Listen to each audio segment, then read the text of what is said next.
All right. What a wonderful, wonderful fall day, huh? I love the fall, except for one thing, ragweed. So, and it's really, I don't really mind it that much. It just doesn't like me, and so we don't get along. I've never done anything to ragweed that I know of, but for some reason it just has it in for me. So you can be praying for me that I'll get through this and get through till the first frost. But anyway, so glad to have you. So glad for the cooler weather. We're going to continue on in Revelation. We're winding down just 2 messages after this one. And then we're going to begin a series that I'm calling For Christ's Sake through the end of the year. That's just going to talk about the details of life and how to live those with gospel intentionality. And so we will be talking about the details of family life and work life and just neighborhood and other things from a Christian perspective. So we're going from the kind of the ivory tower here with the Revelation study to a very in the trenches approach and more of a topical series through the end of the year. So that's just where we're going. Thought I'd tell you in case you're trying to decide, whether you're going to come to church here in October. I don't know. Anyway, so we're in Revelation 21, 9 through 21, and I hope you brought your thinking caps. I know a lot of times we talk about we come to church and sometimes we turn our brains off or whatever, just because we're there every week and it's just easy for us to kind of succumb to the monotony, I guess. I hope that that's not what anyone here ever does, but if that's something that you have done, I hope that this week you'll be especially attentive because we're going to talk about some things that are pretty sophisticated, maybe kind of out there even, so stick with me. I'm going to talk about, there we go. So this guy right here, I guess you've seen this photo. Has anybody not seen this one on the news and other things? This little guy that was caught in a bombing in Aleppo, Syria. And he's kind of become the face of the cost, especially to children and Syrian children in that region as he's sitting there in an ambulance, the EMT covered in dust and blood from his injuries and from the rubble of the building that collapsed around him. And so I read his name on the thing. I don't remember it, but honestly, he's become more than a name. He really is an icon of the suffering that people are going through in that part of the world. And I hope that when we see stuff like this, that we don't harden our hearts, that we would accept that, just the fact that we're safe doesn't mean that other people aren't suffering, and that we don't bear some sort of responsibility to try to alleviate that in the world.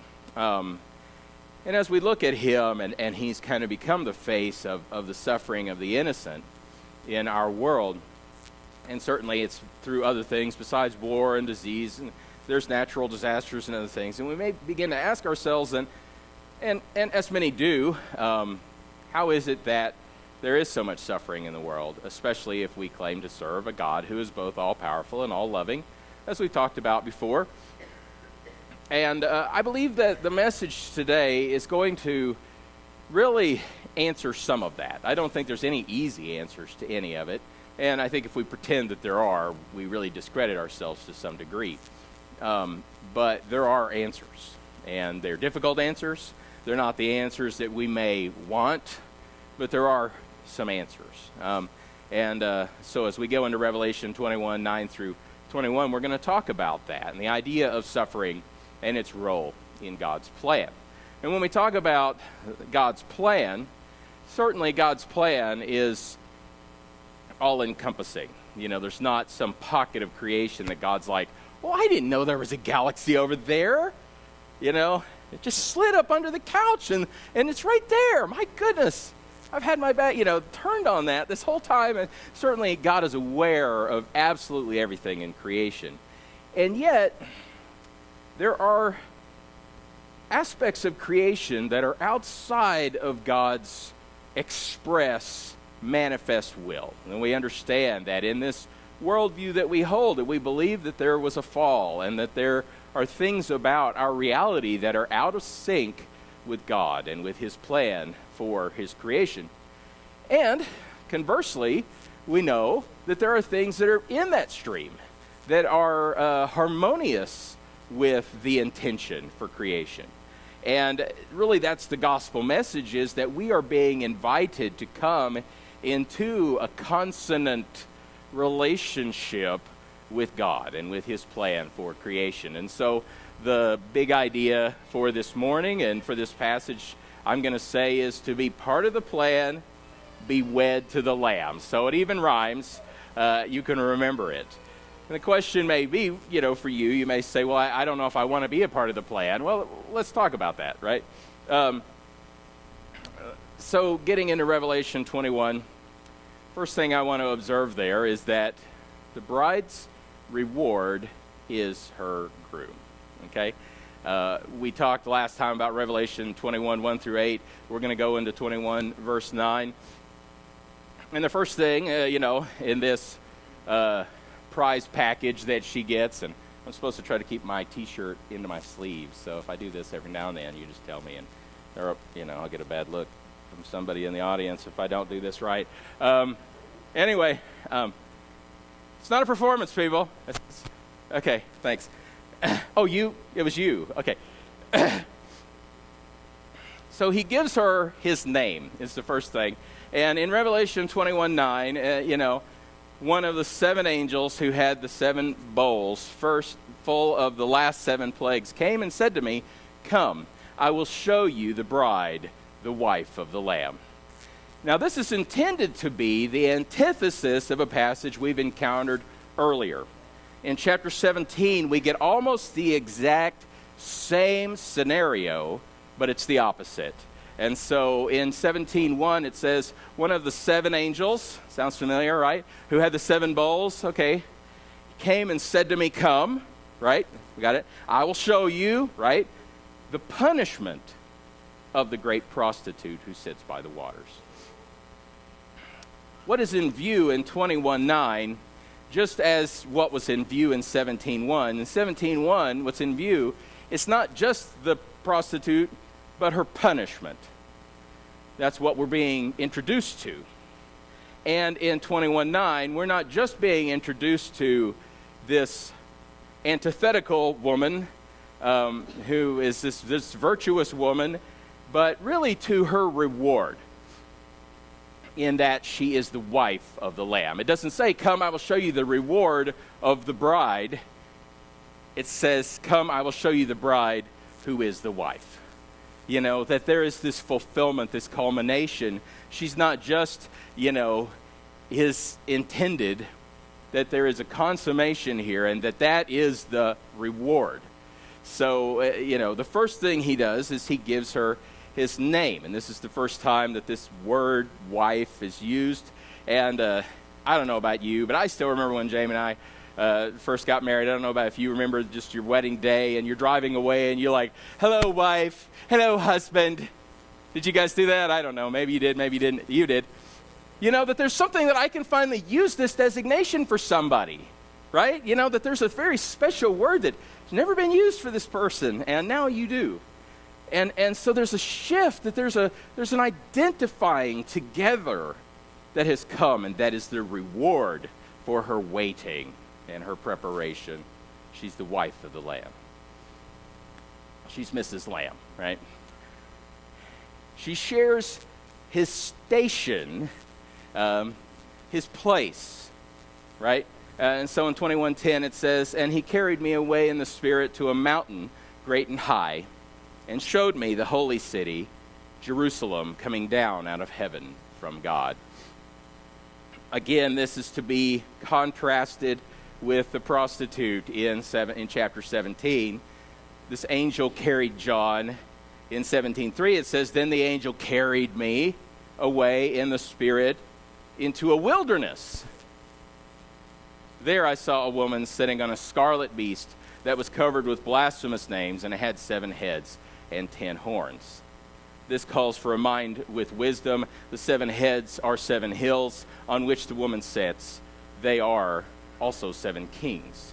And so we see this contrast between the wilderness and the mountain. First, in 17, he says, "He carried me to a wilderness," to a desert area. and I saw this woman sitting on this beast. Now he carried me up to an exceedingly high mountain. And this is part of a prophecy that God has been telling humanity, at least since Isaiah chapter 2. In Isaiah 2, 1 through 2, it says, "This is what Isaiah, son of Amoz, saw concerning Judah and Jerusalem. In the last days, the mountain of the Lord's temple will be established as the highest of the mountains. It will be exalted above the hills, and the nations will stream to it." So we're talking about something more than just a physical, topographical phenomenon. What we're talking about is an exaltation, right? As a place of importance and prominence that God has put this city upon. And so the contrast here is to this woman who is in this place where she's kind of on her own. She's up to her own devices. She's making alliances with kings, and she has ascended to the top of 7 little hills, right? And now what we see in 21:10 is this bride that's actually being let down and set on this high mountain, right? That God himself has lifted her to his own right hand, that he is the one who puts her where she belongs. She doesn't have to climb and scrape and step on people to get somewhere. She has been lifted by God. And so Jesus' words in Matthew 23, verses 11 and 12, I believe come to bear here. And he says, "The greatest among you will be your servant. For those who exalt themselves will be humbled, and those who humble themselves will be exalted." You see, this city, it's both an abode, and it's also made up of its population, its dwellers. Just as the church is the temple of God, so this city is the glorified followers of Christ and the Lamb. And so that's this distinction, this contrast between the prostitute and the bride. The next thing that's her reward is that his becomes hers. You know, that Jesus is not like, would you please sign this prenup? You know? He's not saying, well, we'll have separate checking accounts. I'll make sure you're well covered, but, come on. That their property becomes all mixed together, right? And she doesn't have anything, so it's good that his becomes hers. And so in 21:11 it says, "It's shone with the glory of God." It's his glory that he gives her. And its brilliance was like that of a very precious jewel, like a jasper clear as crystal. So it's his glory that she reflects, but it's also his substance that she's made of. You see, she's not just a mirror. She's not just clear as, she's not a crystal. She's clear as crystal. And there's a difference, that she herself is precious. She has been changed into something. And so it says that she's jasper, clear as crystal. Well, where have we heard about jasper, clear as crystal? Back in Revelation chapter 4, it says, "At once I was in the Spirit, and there before me was a throne in heaven, with someone sitting on it. And the one who sat there had the appearance of jasper and ruby." You see, Yahweh God himself is described as radiant jasper and ruby. And it says, "And a rainbow that shone like an emerald encircled the throne. In front of the throne, 7 lamps were blazing. These are the 7 spirits of God. Also in front of the throne, there was what looked like a sea of glass, clear as crystal." You see how all this imagery is brought together to describe this city who is the bride. "For those God foreknew, he also predestined to be conformed to the image of his Son, that he might be the firstborn among many brothers and sisters. And those he predestined, he also called. Those he called, he also justified. Those he justified, he also glorified." You want to know what the wealth of heaven is? It's glory. It's just pure radiance. It is visible virtue. That's the wealth of heaven. And that the wife of the Lamb will be resplendent with this glory that he gives her. Just as Jesus said in John 17 to his Father, "Glorify me with your own self, with the glory that I had with you before the world was." And so now the Lamb says to his bride, I will glorify you with my own self, with the glory that I had before the world was. This is the future for the bride. Next thing I want to notice is that the two will become one. When we talk about marriage and that imagery, obviously that takes us back to Genesis 2 and this idea that the two are becoming one. But two whats, right? Well, in chapter 21 of Revelation, verses 12 through 14, reading on, it says, it had a great high wall, this city, with 12 gates and 12 angels at the gates. On the gates were written the names of the 12 tribes of Israel. There were 3 gates on the east, 3 on the north. 3 on the east, 3 on the north, 3 on the south, and 3 on the west. And the wall of the city had 12 foundations. On them were the names of the 12 apostles of the Lamb. So the two become one. The two what? Holiness and grace become one in this city. You see, it's got a high wall. It's not like anybody just, hey, come on in, that God is selective, that God is holy, He is distinct. His holiness cannot be diminished. We dare not just be casual with God, that His purity and His brilliance are perfect. And so this great high wall is there. But the great high wall is riddled with gates. That there are ways in. You don't have to circumnavigate the whole city to find a way in. I don't know if we really fully appreciate what it would be like to be approaching a city, a very large city, with only a very few gates from the wrong side. How much more walking you would have to do just to get in. The difficulty to access that city and what was in it. And yet here's this city that has just got 3 gates on each side. So no matter where you approach, you have equal access. And so holiness and grace come together. The other 2 things that come together are heaven and earth. So each of these gates, if you notice, that they're guarded by 12 angels. They're attended each by 12, or each one has an angel, I assume. And that they're each labeled with the name of the tribes of Israel. And so there's representation of heaven. There's representation of earth. What else comes together there? Jew and Gentile come together in that these gates are pointing toward the 4 corners of the earth. All people are supposed to stream in, as the prophets have said, that all of us can come. Now, we come through the promises to Abraham. We come through the people of Jacob. That it's not some sort of a, here's another track. The Gentile door is over there in the back in the corner. Right? But that we are allowed access because of faith. We are children of Abraham, are we not? And so we're all invited in.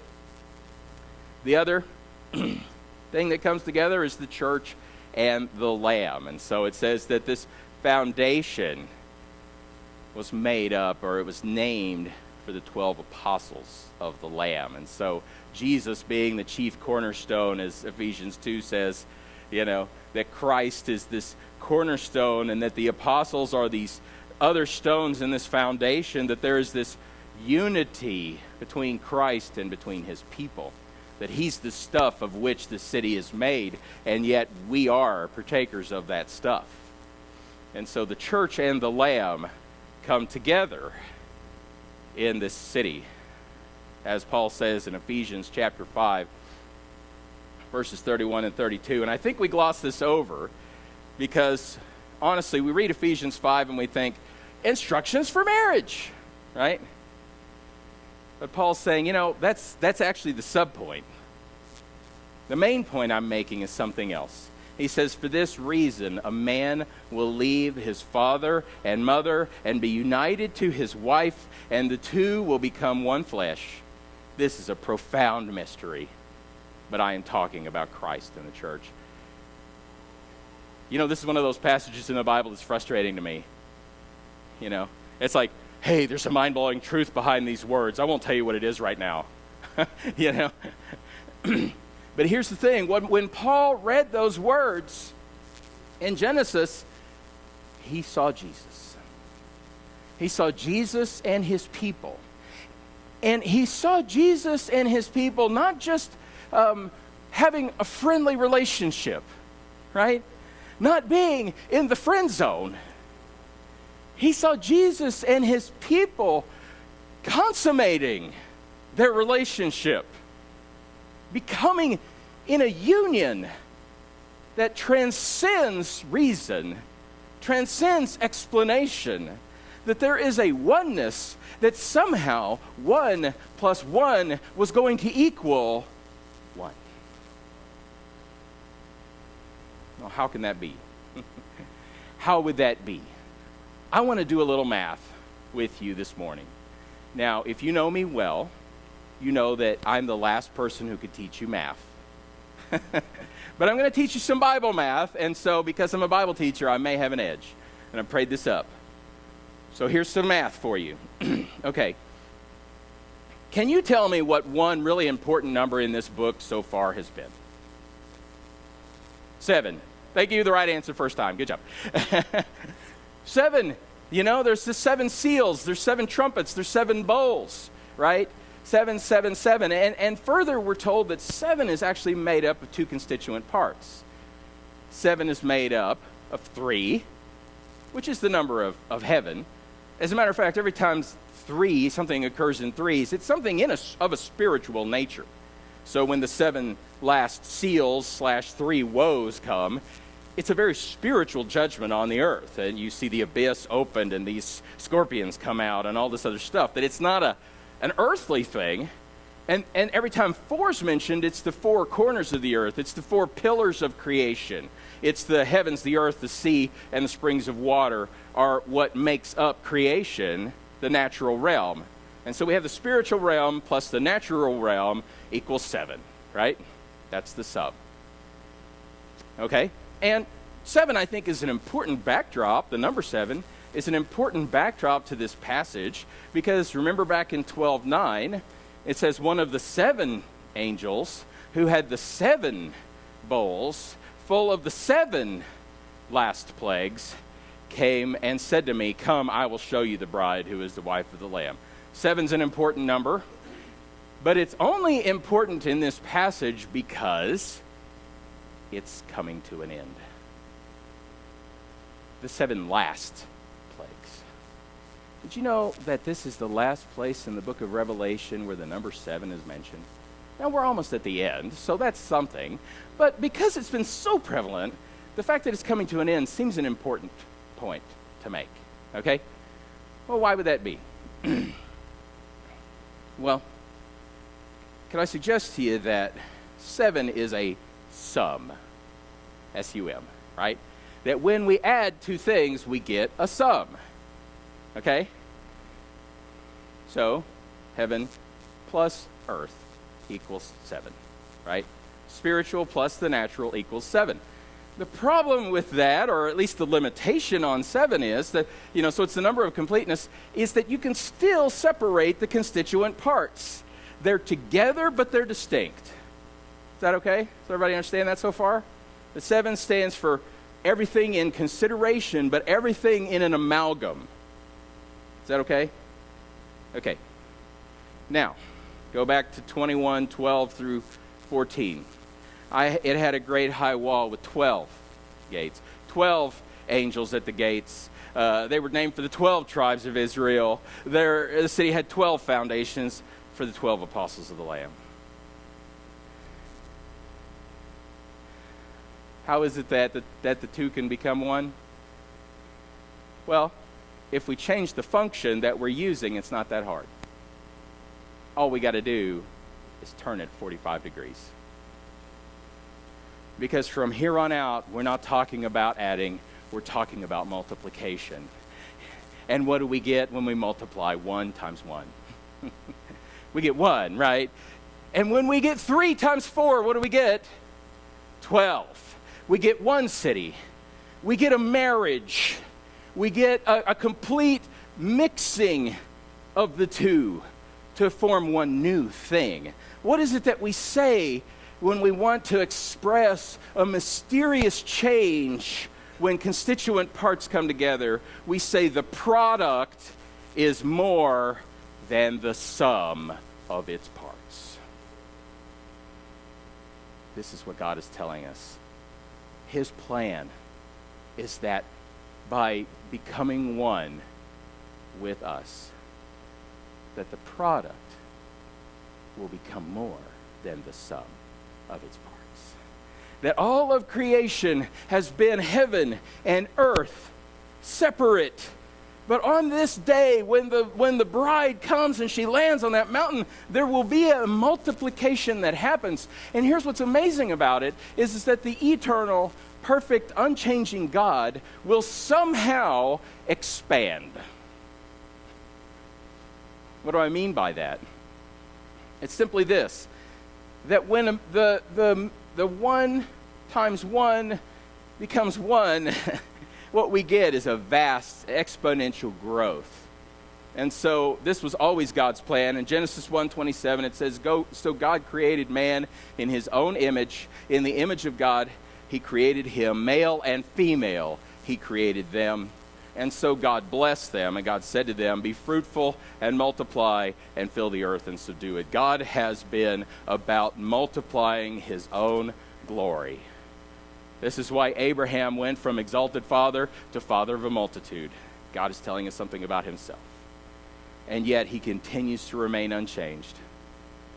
That's the mystery of God. Two become one. One what? One home.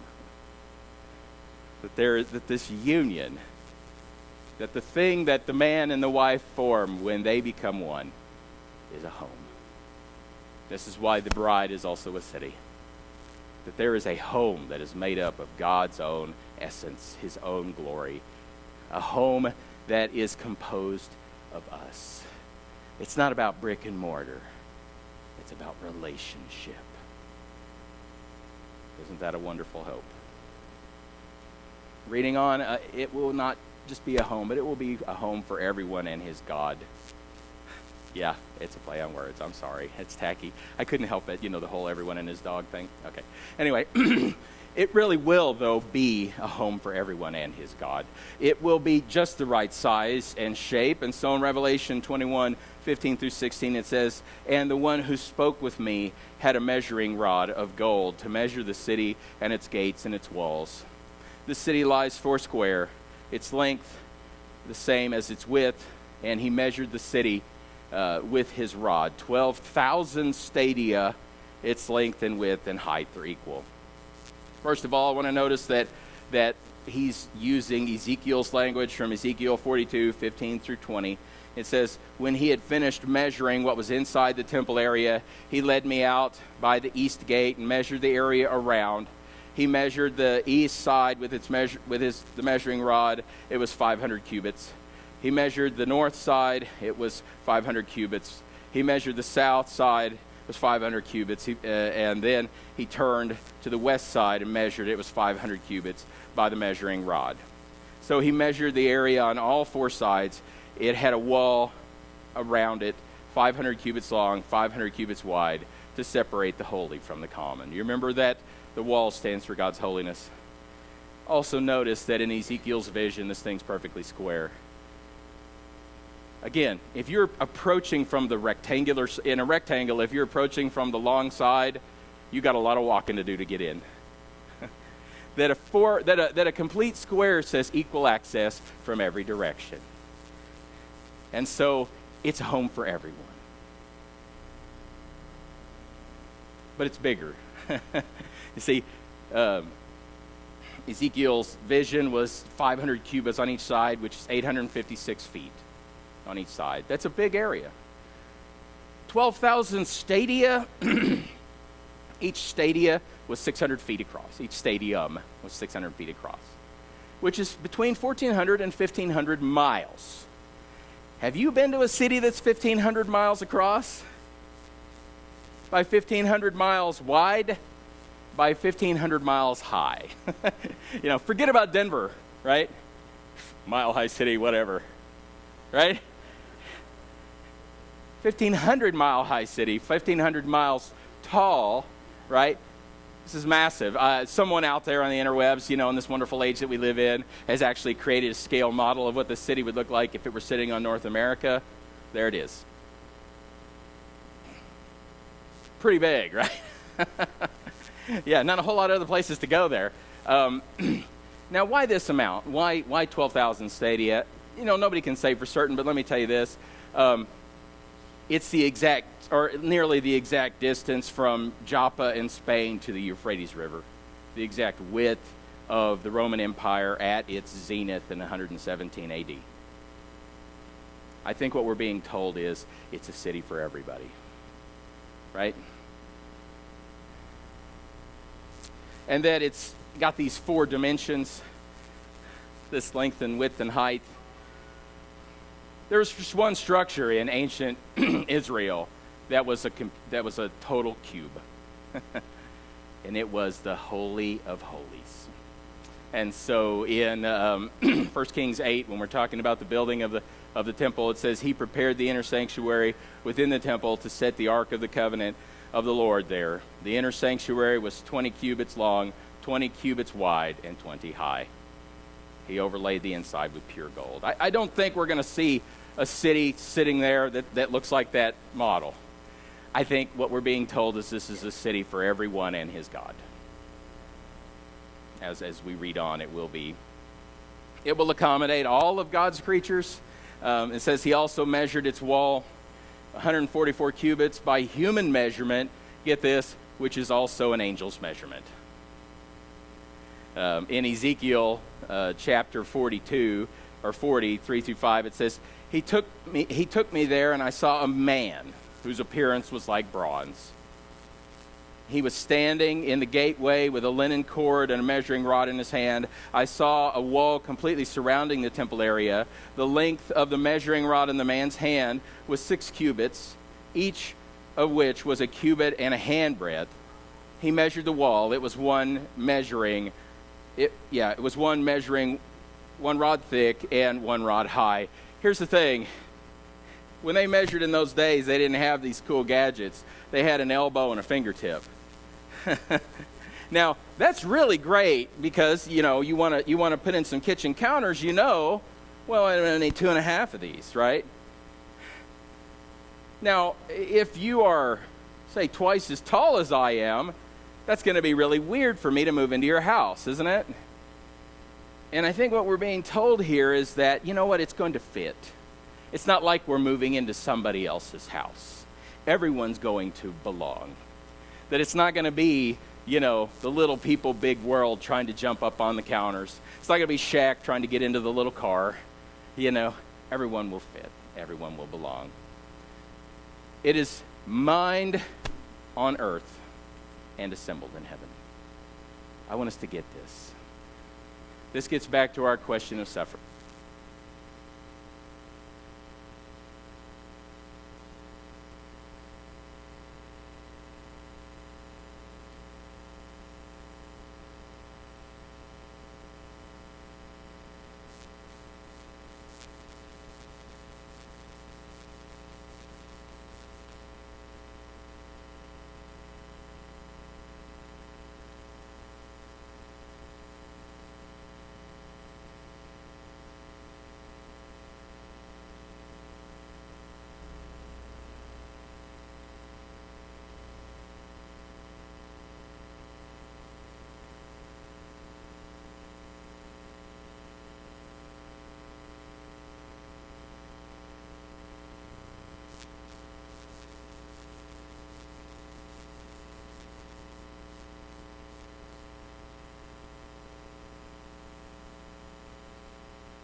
suffering will not be wasted. It will become the treasure.